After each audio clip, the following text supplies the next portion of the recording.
लड़के जब घर में जवान हो जाते हैं और ब्याह की खुजली उठती है तो दादा और ताऊ के प्रति सम्मान से भर जाते हैं। बिल्कुल रोज जाते हैं रात में दादा के पास तेल लेकर के उसके सोते वक्त मालिश करेंगे। दादा समझ जाता है कि लड़का बेकाबू हो रहा है, रातों को तेल लेकर घूमता है। जिसने इतनी बड़ी व्यवस्था पाल रखी हो कि उसको पत्नी ही तभी मिलेगी जब समाज के लोग उसकी इज्जत करें, तो समाज से डर के ही रहेगा ना। कौन डरा रहा है, कौन दबा रहा है? प्रेम का अभाव। तुम में इतना प्रेम नहीं, इतना पौरुष नहीं कि तुम कहो कि समाज की मध्यस्थता से नहीं चाहिए पत्नी। समाज से भीख थोड़ी मांगेंगे कि लड़की दे दो।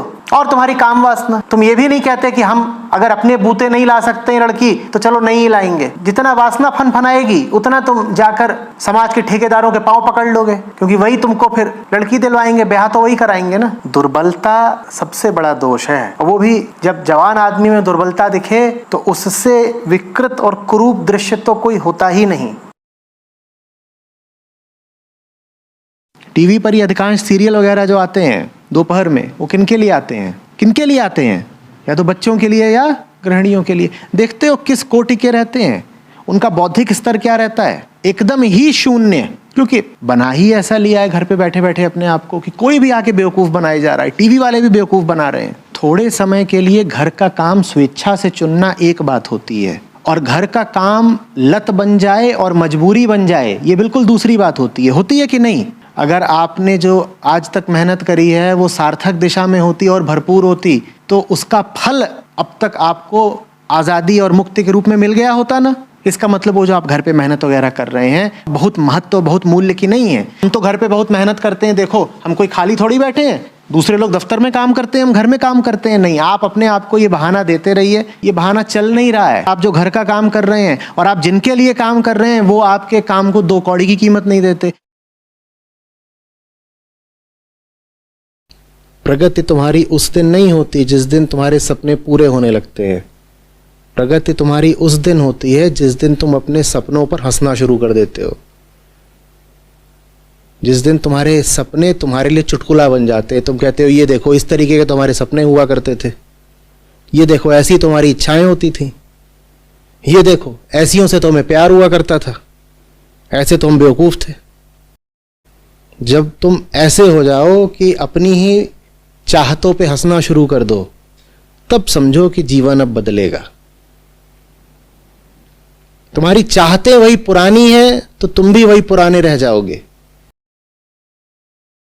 घर में लड़की पैदा हुई, एक बड़ी रूपवती दिख रही है बचपन से ही, और एक का रंग कुछ दबा हुआ है। हिंदुस्तान में दबे हुए रंग को लेकर के बड़ी धारणाएं हैं। नैन नक्श उसके बड़े साधारण से हैं। भाई दोनों बराबर है, भेद और खोट दोनों देखने वाले की आंख में है। और उस भेदभाव को जायज ठहराने के लिए क्या बोलोगे? जरूर ये इनके पिछले जन्म के कर्मों का नतीजा है। और फिर कोई गुरुजी अवतरित होंगे जो बोलेंगे पूर्णिमा की रात को जो औरतें रात में 1 बजे से लेके 2:30 बजे तक चांद के नीचे सोती हैं और जीभ बाहर निकाल के ओस पीती हैं, उनको चांद समान ही सौंदर्यवान पुत्री प्राप्त होती है। कहेंगे अच्छा ये बात है ना, देखो इसी विधि से तो चूक गई इसकी अम्मा, उसमें कोई दिक्कत नहीं है, वो जैसी पैदा हुई है वो ठीक है। पर हम इन सब तरह के भेदों को बड़ा मूल्य देते हैं, और मूल्य ही नहीं देते, हम उन्हें जायज ठहराने के लिए, जस्टिफाई करने के लिए सहारा किसका लेते हैं? कर्मफल के सिद्धांत का। ये झूठी बातें मत करो।